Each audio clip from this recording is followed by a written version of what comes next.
Muito bem. A paz do Senhor, meus irmãos e irmãs. É uma alegria participar desta live. Pastor André Moreira está impedido de participar em virtude de uma reunião marcada de emergência.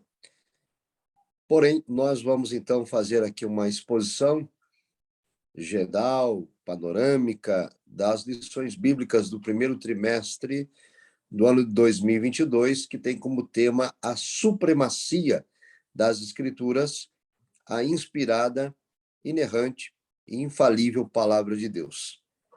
Eu sou o pastor Douglas Batista, presidente do Conselho de Educação e Cultura da Convenção Geral das Assembleias de Deus no Brasil e líder da Igreja Assembleia de Deus aqui no Distrito Federal. E pela misericórdia de Deus, integro o grupo de comentaristas da nossa casa publicadora das Assembleias de Deus na classe de adultos. Como os irmãos sabem, a CPAD, a cada 7 anos, faz uma renovação do seu currículo. E coube, então, a mim a responsabilidade, o compromisso e a honra, e também privilégio, de fazer a abertura do novo currículo para a classe de adultos, estudando este tema, a supremacia das Escrituras, que dará a tônica para todo o currículo a ser abordado durante os próximos 7 anos. Os irmãos sabem que nós estamos vivendo um período de pós-modernidade. Essa nomenclatura de pós-modernidade foi cunhada pelo sociólogo polonês Zygmunt Bauman, também chamada de modernidade líquida por ele. Ela vem sendo estudada desde o término da Segunda Grande Guerra, em 45, quando a sociedade passou a ser efêmera, quando valores absolutos passaram a ser substituídos por relativismos, por ideologias anticristãs. Desse modo, nós, os cristãos, vemos lamentavelmente, um crescimento cada vez maior desse comportamento na sociedade, ou seja, do abandono de valores absolutos e da desconstrução da fé cristã. No século XXI, nós estamos inseridos nesse combate à desconstrução da fé. E o melhor caminho é reafirmar a nossa fé, reafirmar o nosso credo. E o credo das Assembleias de Deus, quando faz a abertura da declaração de fé, no artigo 1º, já vai dizer claramente: cremos na Bíblia Sagrada como sendo a inspiração verbal e plenária da palavra de Deus, única e infalível regra de fé e prática para o viver do cristão e para a formação do caráter do cristão. Inclusive, eu tive a honra de participar da comissão que elaborou a declaração de fé, na função de relator, e um dos debates que nós tivemos durante a elaboração desse documento foi qual o capítulo que daria abertura à declaração de fé. Começaríamos escrevendo sobre Deus ou começaríamos escrevendo sobre as Escrituras? Qual seria o capítulo de número 1? Qual seria o artigo de fé número 1? E concluímos que deveríamos começar professando a nossa fé na inspiração verbal e plenária da Bíblia Sagrada. Por quê? Porque a Bíblia Sagrada é a revelação escrita de Deus para a humanidade. E é a Bíblia Sagrada o pressuposto de todas as doutrinas teológicas que nós cremos e praticamos. A doutrina de Deus, a doutrina de Cristo, a doutrina do Espírito Santo, e assim por diante. A doutrina escatológica, a doutrina do batismo no Espírito Santo e todas as demais. Desse modo, então, prezados irmãos e irmãs, nós queremos, nesse primeiro trimestre, trazer a autoridade da Bíblia Sagrada na sua posição, da qual ela faz direito de ali estar. E então, a lição de número 1, eu estou aqui com um exemplar das lições bíblicas para o primeiro trimestre, e a lição de número 1 tem como título A Autoridade da Bíblia. Esta lição tem como finalidade, tem como objetivo, como está aqui prescrito, inclusive, na revista, de relacionar a origem da Bíblia com a revelação divina, pontuar as evidências da autenticidade da Bíblia e apresentar a mensagem da Bíblia. Basicamente, então, a lição de número 1, ela reafirma, ela ratifica a autoridade da Bíblia. Por quê? Porque se a Bíblia não tem autoridade, se a Bíblia não é regra de fé, se a Bíblia não normatiza as doutrinas, e se a Bíblia não orienta a nossa caminhada cristã, então nós ficamos sem pressuposto para a nossa doutrina ou aquilo que nós cremos. É importante, então, destacar isso. A Bíblia Sagrada vem sendo desconstruída na sociedade em que estamos inseridos. Os textos bíblicos vêm sendo não apenas desprezados, mas também vêm sendo ressignificados, reinterpretados, à luz de uma sociedade que vive na modernidade líquida, onde não há valores absolutos. E aqui, na lição de número 1, estamos tratando que a Bíblia Sagrada é a palavra de Deus. Ela tem autoridade porque o seu autor é Deus. Estamos reafirmando, ratificando, repito, que a Bíblia Sagrada não tem origem humana. A Bíblia Sagrada tem origem divina. E, portanto, ela tem autoridade. Deus não pode mentir. Deus, portanto, o que Deus revelou na sua palavra é a verdade. Nós temos alguém com áudio ligado. E vamos tirar os irmãos que desativem os seus áudios para evitar interferência, que está sendo gravado. Muito bem, obrigado.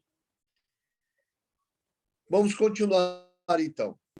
A lição de número 1 tem esse pressuposto: demonstrar a autoridade da Bíblia. Por que a Bíblia tem autoridade? Porque a sua origem é divina. Deus não mente e tudo que nela está revelado é a verdade. E aí nós enfatizamos, então, essa expressão, que para nós, os cristãos, pentecostais, ortodoxos, a Bíblia é a palavra de Deus. Existe uma corrente que diz que a Bíblia contém a palavra, e outra que diz que a Bíblia torna-se a palavra. Ou seja, aqueles que dizem que a Bíblia contém a palavra estão dizendo que parte daquilo que está na Bíblia é de origem divina, mas que parte do que está escrito não tem origem divina, ou tem origem nos homens. Discordamos veementemente dessa formulação. Não concordamos com esta hipótese. A Bíblia não contém a palavra. A Bíblia é a palavra. Significa dizer que há uma corrente, como disse, que diz que a Bíblia torna-se a palavra. À medida que alguém toma a Bíblia, lê o texto e aplica aquilo, então aquilo passa a ser palavra de Deus. Também discordamos disso. A palavra de Deus permanece inalterada, não importa se o homem a aceite ou a recuse, não importa se o homem a coloca em prática ou a deixa de lado. Ela permanece sendo palavra de Deus. E, basicamente, então, a lição de número 1 vai tratar disso, falando sobre a revelação geral, como que Deus se revela por meio da natureza, falando da revelação especial, como Deus se revela por meio da palavra, que é única revelação escrita de Deus para a humanidade, a Bíblia Sagrada,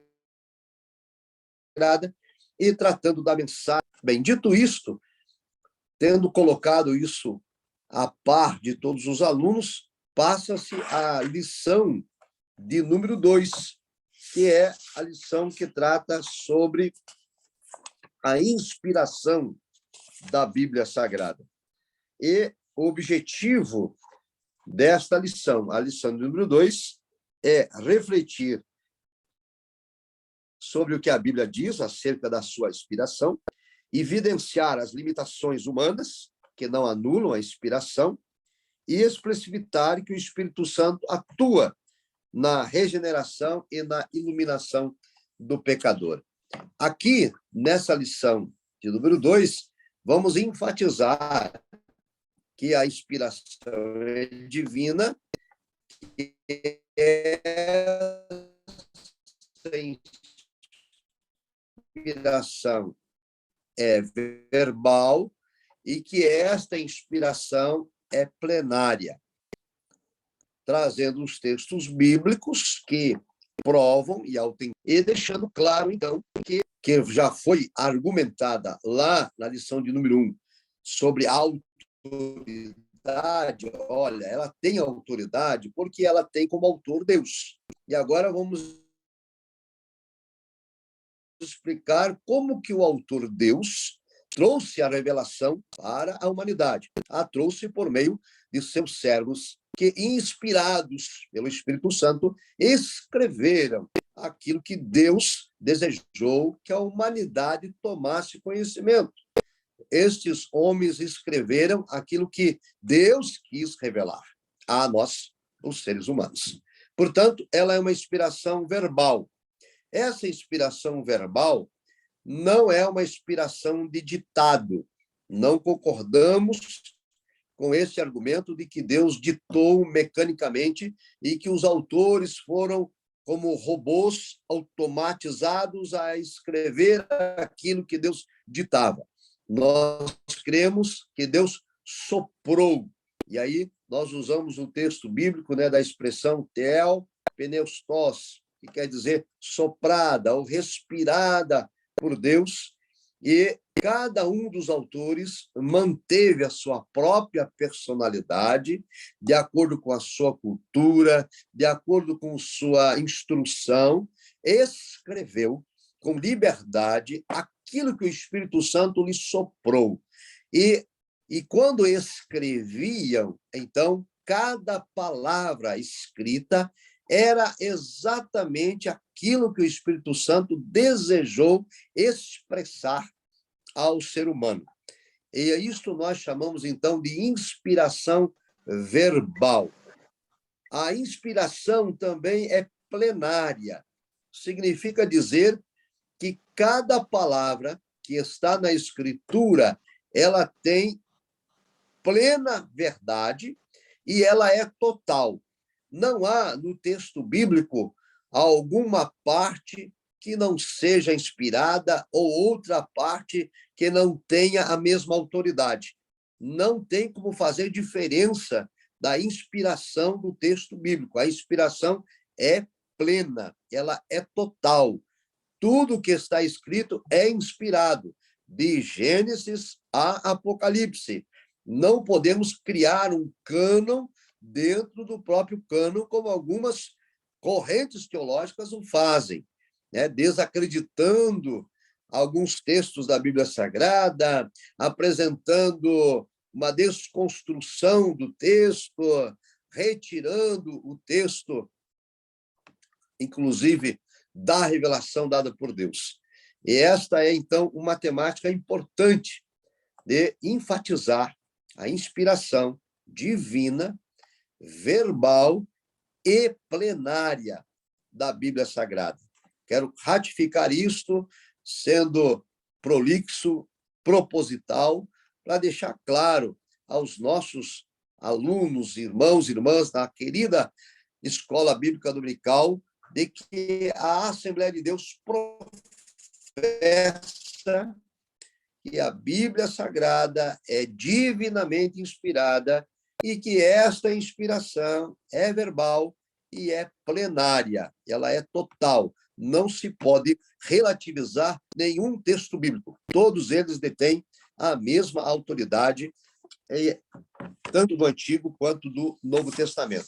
Um outro ponto que nós destacamos aqui na lição número 2 é em relação à questão que envolve alguns pontos que são polêmicos, como o uso de linguagem comum, onde alguns críticos se prendem para desautorizar a inspiração, dizendo que a Bíblia, então, contém falhas ou contém erros. Por exemplo, quando Josué fez alusão ao nascer do sol, quando na batalha contra os amorreus ele fez menção que o sol parou, nós temos alguns críticos dizendo que esta narrativa está cientificamente errada, porque o sol não para e também o sol não nasce. Todos nós conhecemos a rotação da Terra, né? A Terra gira em torno do seu eixo, o que nos dá as 24 horas do dia, e a Terra gira também ao redor do Sol, chamado de translação, onde nós temos os 365 dias do ano e também o ano bissexto, que compreende a 366 dias. De modo que o Sol está sempre parado, o Sol não se mexe, não se movimenta, é a Terra que gira em torno do seu eixo, rotação, e em torno do Sol, a translação. Então, dizem, olha, aqui está um erro. Na verdade, é apenas uso de linguagem do senso comum. Até o dia de hoje, nós sabemos que a Terra gira em torno de si mesmo, que a Terra gira em torno do Sol, e continuamos a dizer, o Sol se pôs, o Sol nasceu. Não há nenhum problema quanto a isso. Josué escreveu de acordo com como os seus leitores entenderiam e como nós entenderíamos também hoje. E esta é uma ênfase que nós colocamos também na lição para que seja, de alguma maneira, orientado aos nossos irmãos a contra-atacar aqueles que apresentam esse tipo de crítica à palavra de Deus. Também enfatizamos o uso de gêneros literários e figuras de linguagem, vocabulários que precisam ser analisados à luz do contexto e da cultura em que a Bíblia Sagrada foi escrita, de modo que essas particularidades não invalidam a inspiração da Bíblia Sagrada em hipótese alguma. A lição de número 3, ela vai tratar da inerrância da Bíblia Sagrada. E o objetivo dessa lição é informar que a Bíblia é isenta de qualquer tipo de erro e explicar que o Espírito Santo manteve a revelação divina incorruptível e constatar, então, que a Bíblia Sagrada é a verdade de Deus. Nós trazemos, então, nesta lição, o conceito de inerrância, que é uma doutrina segundo a qual a Bíblia não contém erros. Já tinha sido pincelado isso ali na lição de número 2, acerca da inspiração do vocabulário do senso comum, e agora a lição de número 3 vem com ênfase, trazendo o conceito de inerrância e reafirmando que a palavra de Deus não contém erros de natureza alguma. Alguns dizem que a inerrância da Bíblia é só naquilo que diz respeito às questões espirituais. Nós cremos que a inerrância da Bíblia é plenária. Não há erro algum, nem de ordem espiritual, nem de ordem geográfica, nem de ordem histórica, nem de ordem científica, nem de ordem alguma. A Escritura não contém erros. Ela é inerrante. A própria Escritura reivindica a sua inerrância. E nós tratamos isso na lição. É claro que estou fazendo aqui um apanhado, não vou me deter aos pormenores, porque não é o caso da nossa live. E aliado a isso, discute-se na lição a inerrância e a infalibilidade.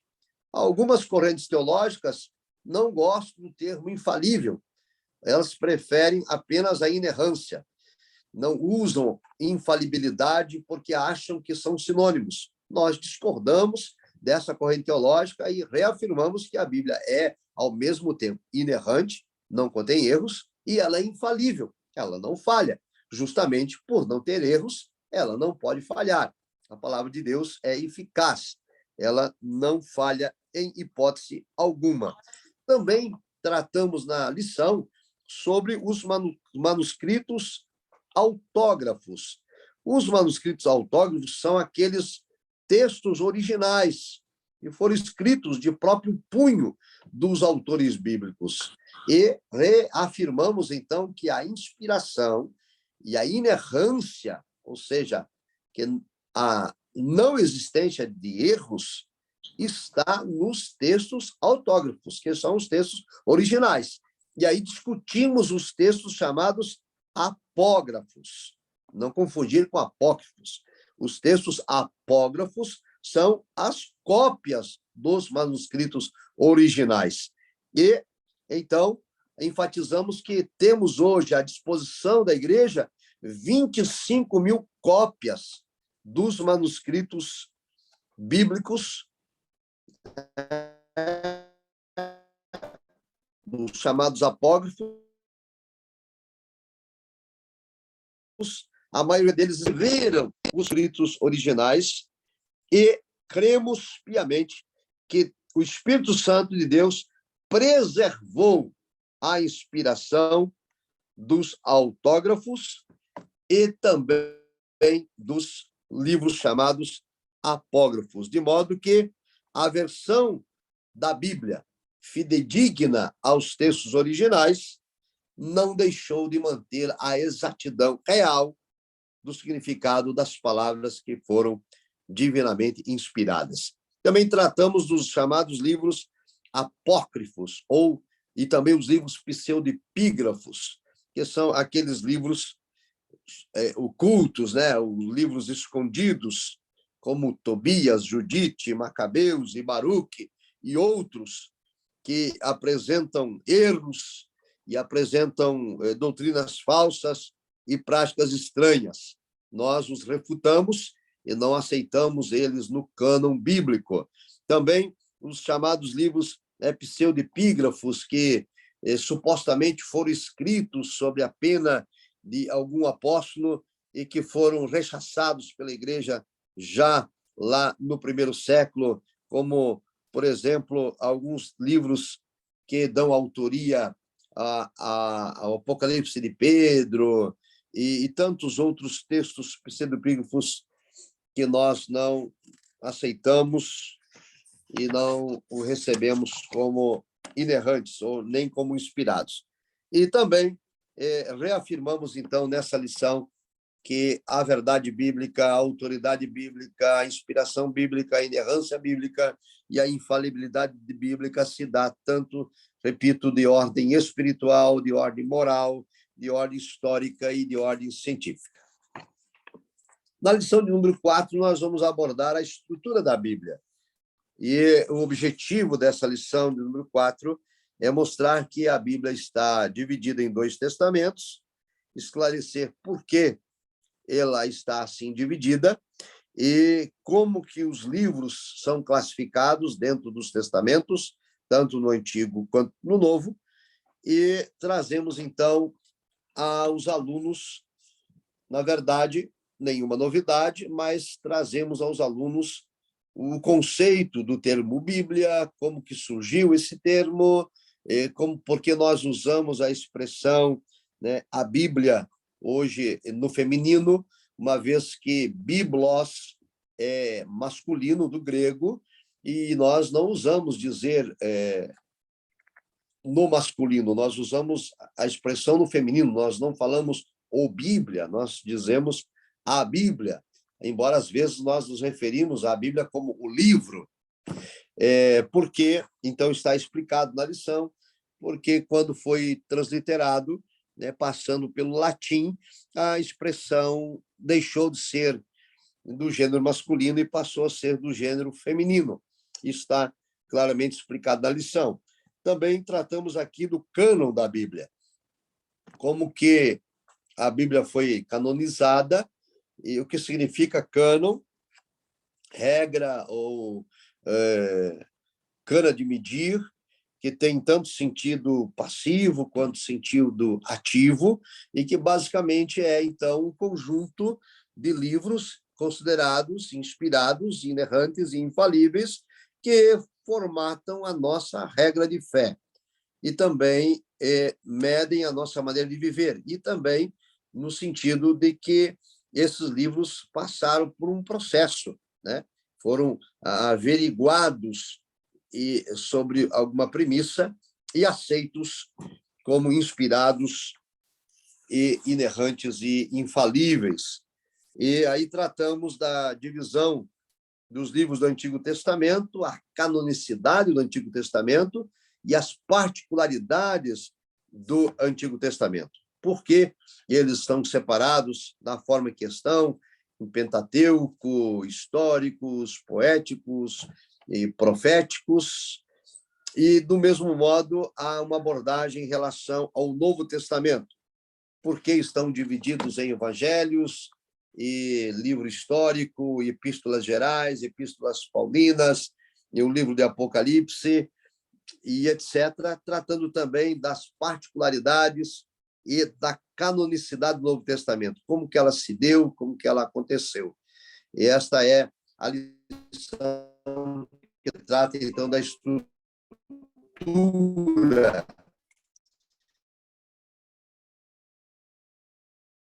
da Bíblia Sagrada, trazendo e enaltecer a supremacia das Escrituras, a autoridade suprema da inspirada, inerrante e infalível palavra de Deus. Na lição de número 5, tratamos de um tema mais prático.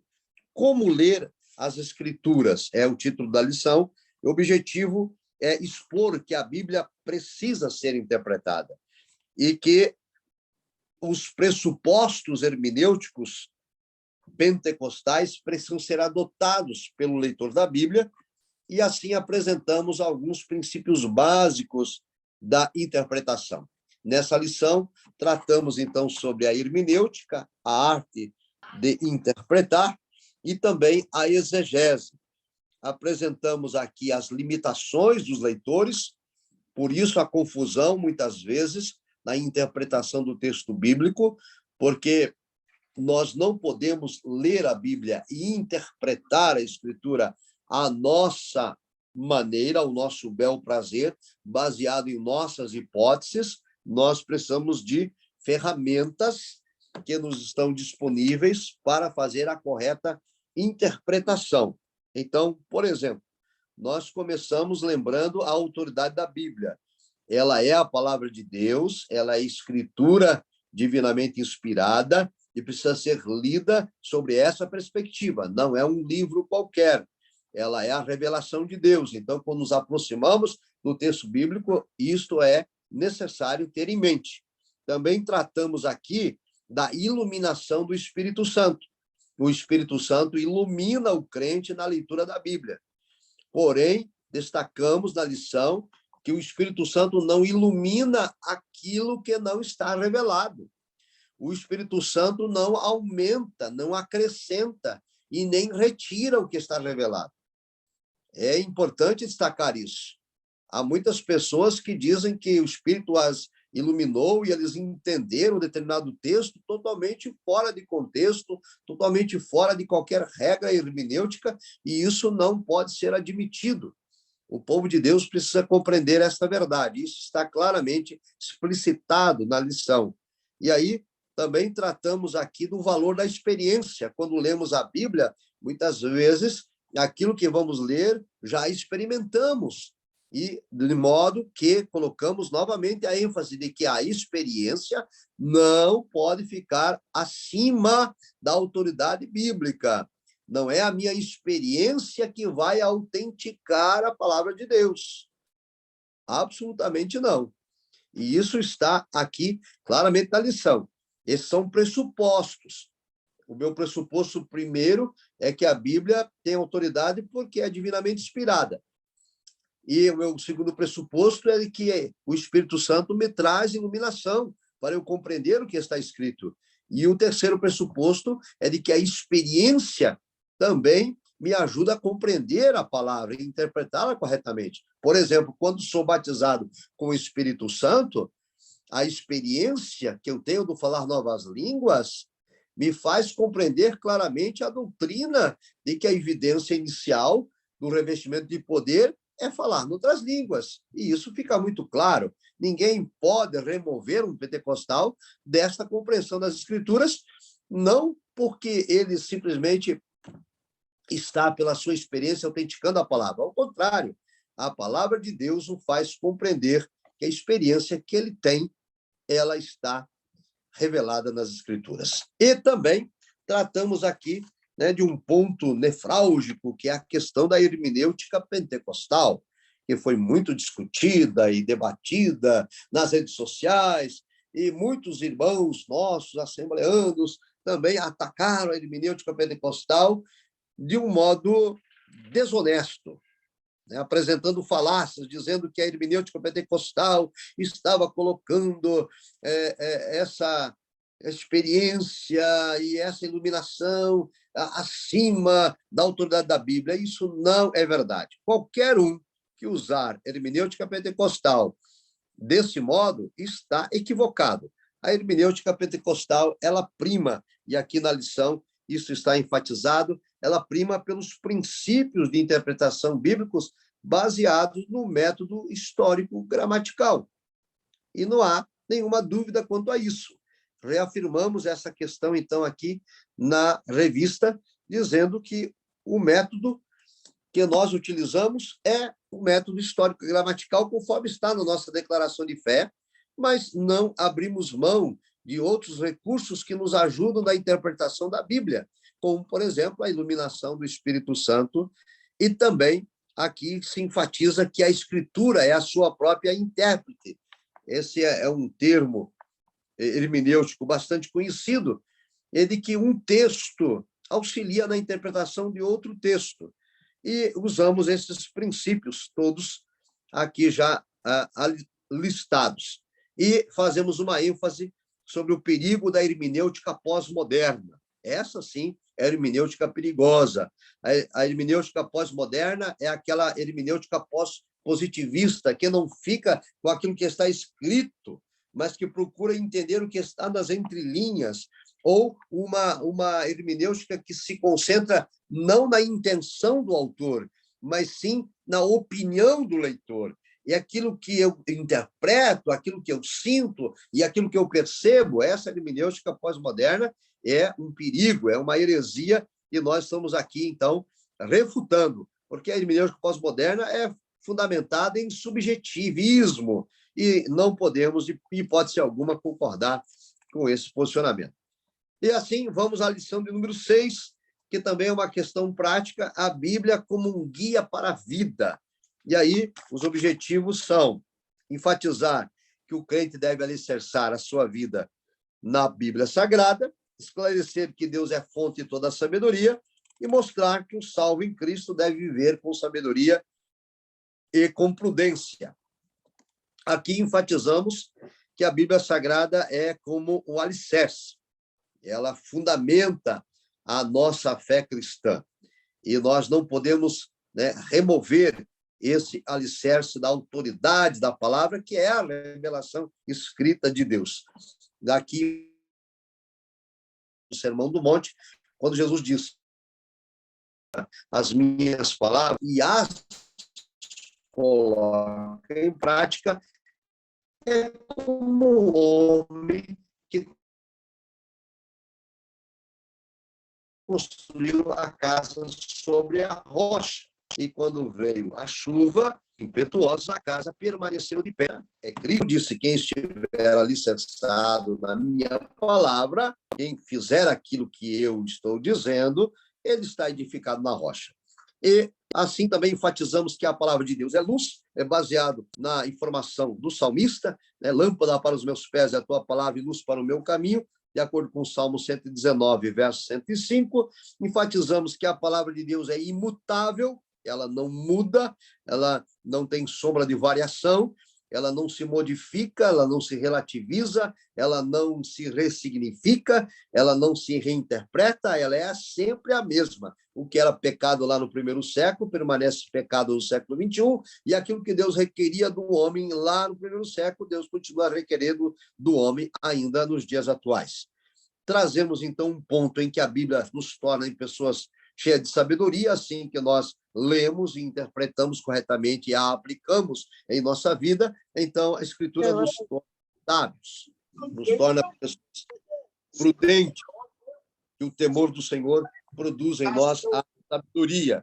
E ainda tratamos sobre a prudência, de modo mais específico, né, os benefícios da prudência, a prudência dos justos, como seguidores de Cristo e cumpridores da sua palavra. A lição de número 7 fala sobre a Bíblia transformando pessoas. E aí nós temos como objetivo destacar que a palavra é viva e eficaz e elucidar que a Bíblia anula os conselhos do mundo e que a Bíblia nos proporciona uma vida de humildade. Aqui enfatiza-se, então, a eficácia da palavra de Deus. Ela é viva, ela é eficaz, ela é espada penetrante, ela faz aquilo que lhe apraz. Ninguém pode se opor, né, à palavra de Deus. As pessoas podem desprezar, podem criticar, podem não crer, podem tentar desconstruir, mas nada disso anula a eficácia e a autoridade desta palavra, que é apta para discernir o coração, os pensamentos do ser humano. Então, essa lição enfatiza isso com profundidade e também traz claramente que a Bíblia, a palavra de Deus, anula os conselhos do mundo. E aí ratificamos que a palavra de Deus, ela é espada do Espírito, arma da nossa milícia para combater o mal, para destruir fortalezas, para colocar em terra falsos argumentos. Lembrando que é por meio do evangelho que nós vamos transformar em nossa sociedade, né? Pessoas debatendo seus posicionamentos ideológicos, políticos e partidários. E, claro, não vou entrar no mérito dessa questão, nós somos cidadãos e precisamos ter posicionamento político, mas aqui, nessa lição, enfatiza-se que vamos transformar o mundo não pela política, vamos transformar o mundo pelo ensino da Bíblia Sagrada. E é claro que não somos alienados à questão política, precisamos votar certo, mas vitórias políticas, elas são temporárias, mas a vitória que nos traz o Espírito Santo por meio da palavra de Deus é uma vitória permanente. Quando o homem é transformado, ele então muda de vida, independente de governo, independente de partido político que esteja no comando da nação. E assim a Bíblia nos torna pessoas humildes, porque Deus aborrece a soberba e porque Cristo é o nosso exemplo de humildade e porque a humildade é uma virtude cristã. Esses são os pontos, então, principais desta lição. Aí seguimos para a lição de número 8. A partir daqui, da lição de número 8, nós vamos fazer um link com a lição de número 4, que tratou sobre a estrutura da Bíblia.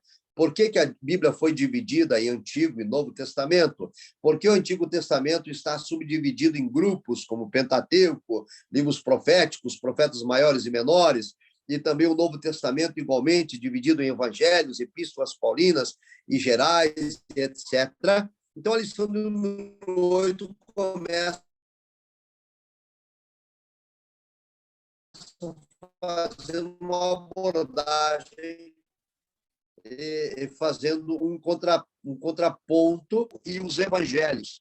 E aqui, então, a lição tem como objetivo que estava esboçando o plano da redenção em Cristo, afirmar que o evangelho são as boas novas do reino de Deus, e ressaltar que a lei não salva, mas é a obediência do evangelho que muda e transforma vidas.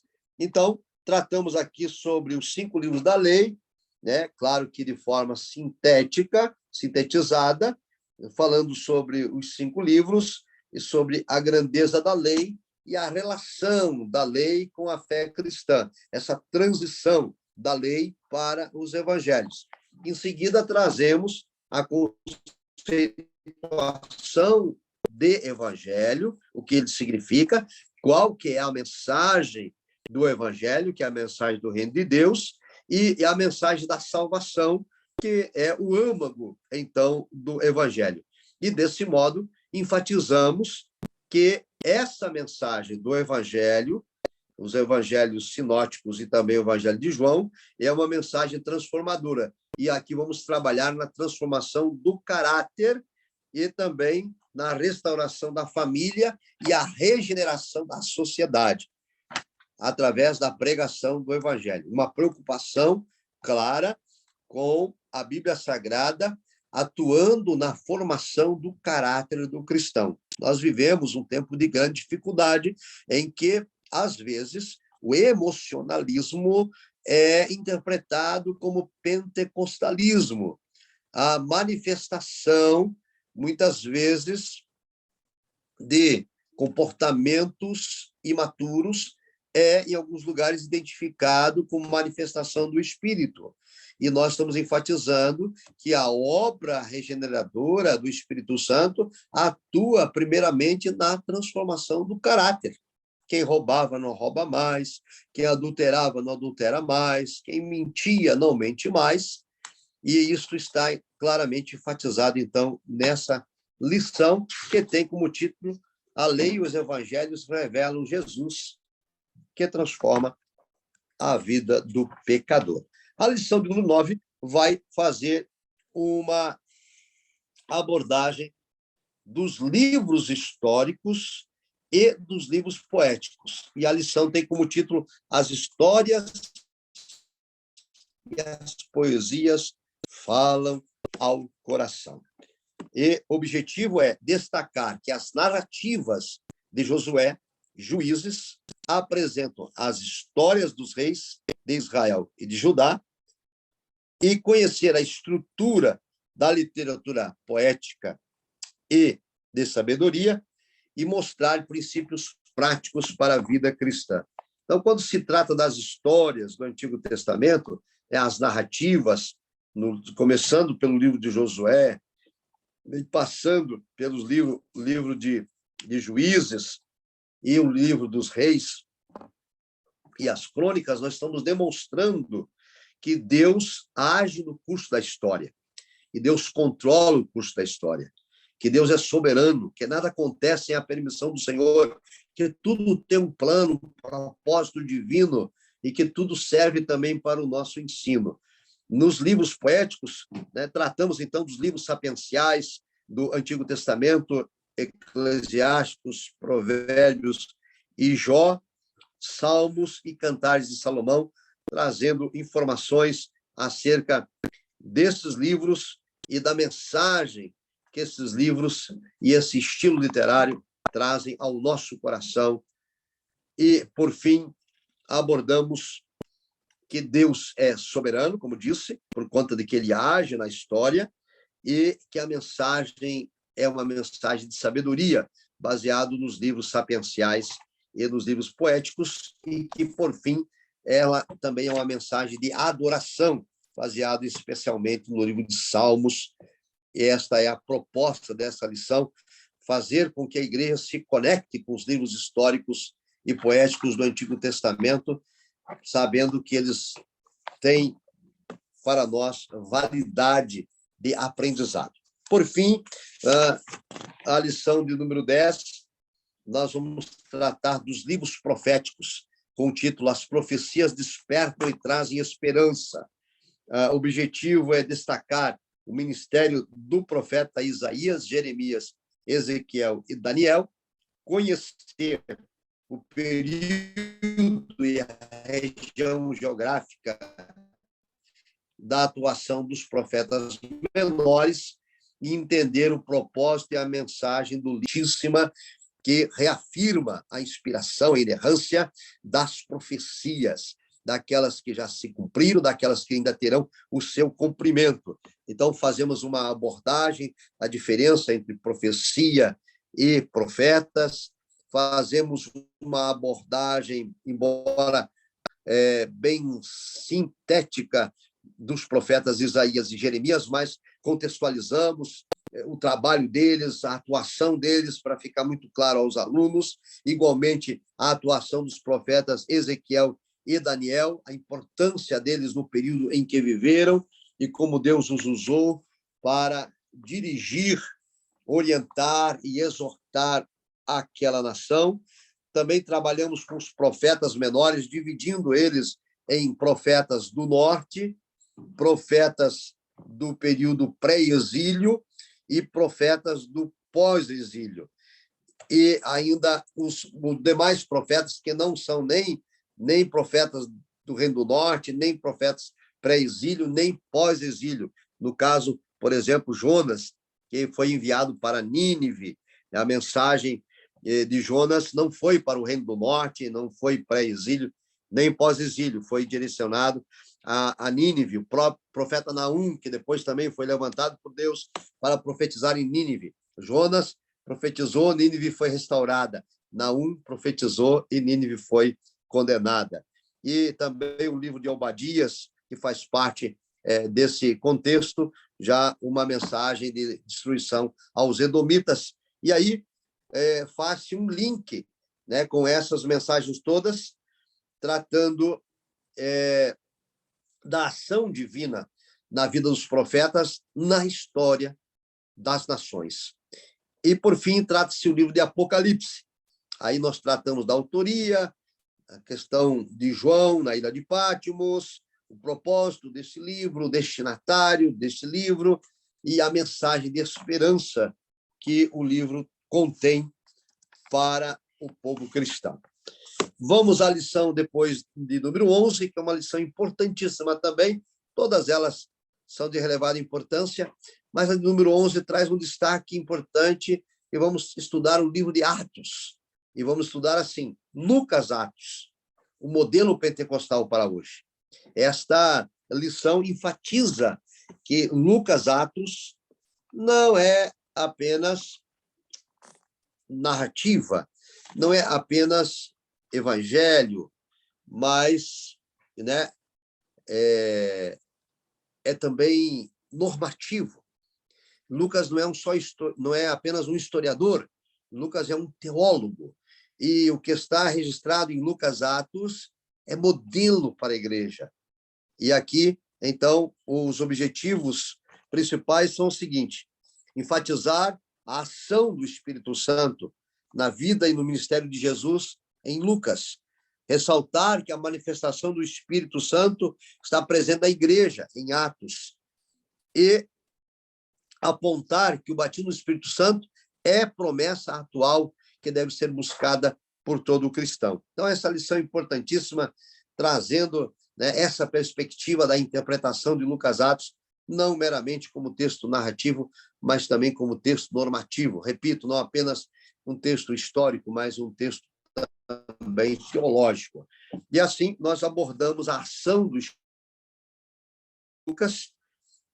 Está enfatizado claramente a ação do Espírito Santo o tempo todo, e é discriminado, né? O Espírito Santo agindo desde o princípio, revelando, por exemplo, a Zacarias, que a sua esposa Isabel ficaria grávida do precursor do Messias, e depois também o anjo anunciando a Maria que o Espírito Santo desceria sobre ela e que dali nasceria o Cristo, e a mensagem, tanto a João Batista, dada pelo anjo ao seu pai, Zacarias, e a Jesus, a sua mãe Maria, é de que ambos seriam cheios do Espírito Santo, tanto João Batista como Cristo, e depois toda a ação do Espírito Santo na vida dos que participaram daquele processo da apresentação de Jesus no templo, como a profetisa Ana e etc.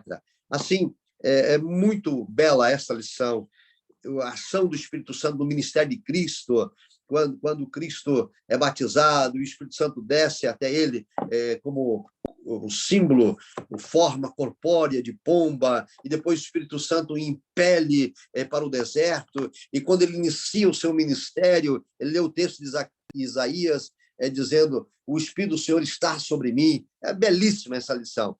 É uma lição muito importante para nós, os pentecostais, enfatizando a ação do Espírito Santo em Lucas Atos e traz o cumprimento da promessa que é de Cristo, ratificando a promessa, e inicia Atos mostrando o cumprimento da promessa no Pentecostes e todos os elementos deste revestimento de poder que capacitaram a igreja primitiva para a obra missionária, cuja promessa está disponível para a igreja atual, e a evidência inicial desse revestimento de poder é o falar em outras línguas e a busca da plenitude do Espírito Santo por meio dos dons espirituais. Então, uma lição belíssima, repito, importantíssima para nós pentecostais. E a lição de número 12 vai abordar as epístolas cristãos. A proposta é apresentar a instrução doutrinária de Paulo às igrejas e expor a natureza das epístolas gerais e também ressaltar a atualidade das epístolas para a igreja odierna. A lição começa estudando as epístolas paulinas que tratam de instruções salvíficas, aspectos soteriológicos, as epístolas que enfatizam instruções sobre Cristo, ou seja, as questões cristológicas, e as epístolas que fazem instruções escatológicas das últimas coisas. Então, vou citar aqui para os irmãos, por exemplo, instruções salvíficas. Nós enfatizamos a epístola aos Romanos e também enfatizamos aos Gálatas e 1 Coríntios e 2 Coríntios. É claro que aqui se destaca que é uma ênfase. Essas epístolas não tratam só de salvação, mas a ênfase que elas têm em relação à salvação. Também a cristologia, por exemplo, em Efésios, em Filipenses, tratando das temáticas principais, Colossenses, igualmente, as escatológicas, como 1 Tessalonicenses, 2 Tessalonicenses, essas epístolas de Paulo, e as epístolas pessoais, as pastorais, como 1 Timóteo, 2 Timóteo, Tito, Filemon, e fazemos uma síntese, então, dessas informações paulinas. E aí vamos para as epístolas gerais, as epístolas de Pedro, as epístolas de João e as outras gerais, que são aos Hebreus, Tiago e também Judas. E fazemos aqui uma abordagem também sintética, mas uma ênfase de compreensão do propósito principal dessas epístolas, e fazemos depois, então, um link dessas epístolas com a doutrina da justificação, que é a doutrina basilar para a fé cristã, a doutrina da santificação e a doutrina da regeneração. Nós somos justificados, regenerados, né? E caminhamos em santificação e um dia seremos glorificados na eternidade. E esta é a proposta da lição de número 12. E aí, por fim, encerramos o trimestre com a lição de número 13, com uma ênfase à leitura da Bíblia e à educação cristã.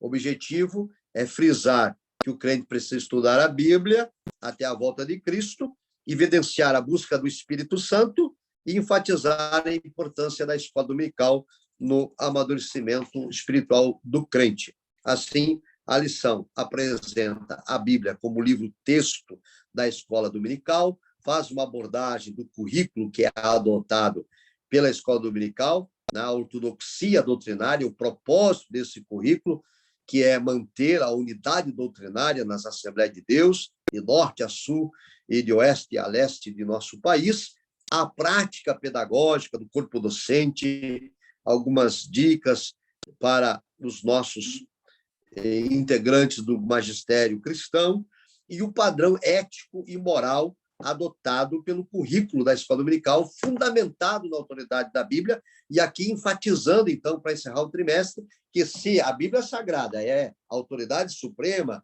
se ela é inspirada, então, se ela é inerrante, se ela é infalível, como estudamos durante todo o trimestre, então o padrão ético e moral da palavra de Deus precisa ser observado e não reinterpretado, não relativizado. Nós anamatizamos, então, esses pensamentos e reforçamos aqui o padrão ético e moral fundamentado na palavra de Deus.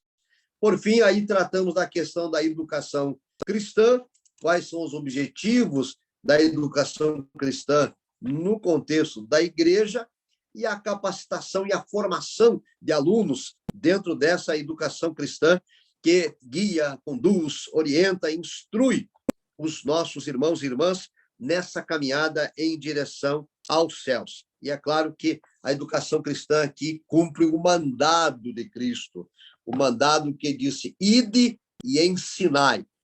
E a escola dominical é o órgão da educação cristã que consegue cumprir cabalmente essas duas ordenanças de Cristo, porque a escola dominical ela ensina enquanto evangeliza. E assim, os alunos são capacitados a se tornarem líderes, a propagarem esta mensagem.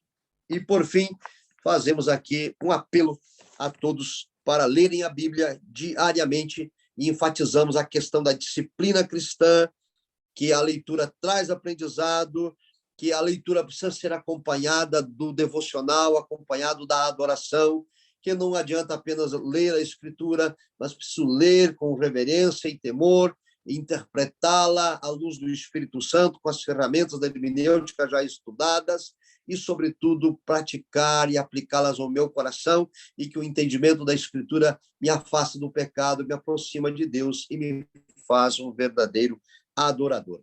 Em síntese, então, queridos irmãos e irmãs, é isto o que estaremos estudando no próximo trimestre, o primeiro trimestre de 2022, a supremacia das Escrituras, a inspirada, inerrante e infalível palavra de Deus. Muito obrigado, amados irmãos e irmãs, pela atenção, e me coloco à disposição agora com o pastor André Moreira para as considerações finais. Agradecemos a Deus pela excelente exposição do pastor Douglas. Infelizmente, o pastor André até agora ainda não saiu da reunião, a reunião urgente, né? E ele nos deixou na responsabilidade de fazer a conclusão do trabalho aqui. Mas, antes de tudo, eu gostaria de saber se tem algum irmão que gostaria de fazer alguma pergunta. Se tiver, pode levantar a mão. Nós vamos conduzir assim o irmão a pergunta que achar necessário. De alguma dúvida que ficou.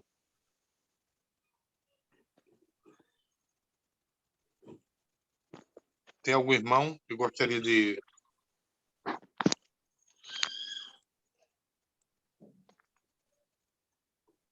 Irmã Nerivan. Irmão Nerivan. Pode fazer a pergunta. Irmã Nerivan. Fique à vontade, Senhor, a todos. Amém. Parabenizar mais uma vez o pastor Douglas, né, por maravilha. É gratificante ouvi-lo. E a gente vê com alegria esse tema. Meu Deus do céu, que coisa oportuna. A gente sente como se fosse aquele... Eu nunca vivi a situação, mas é como se fosse, se estivesse naufragando, né, alguma coisa parecida. Pelo que a gente tem visto, né, os ataques que a igreja tem sofrido, o evangelho, não são os ataques de fora para dentro, é de dentro mesmo, né, que as igrejas têm sofrido com pessoas que não têm tido prazer em estudar a palavra. Então, é essa lição, como você bem falou, citando todas as lições, muito oportuna, muito rica. E essa 13ª, ela deveria estar na primeira, né? Porque, né, pastor? Ela deveria ser a primeira, porque é praticamente uma enciclopédia, né? Queria que você... Né? Sim. Inclusive, se discutiu se essa lição deveria ser a primeira ou a última.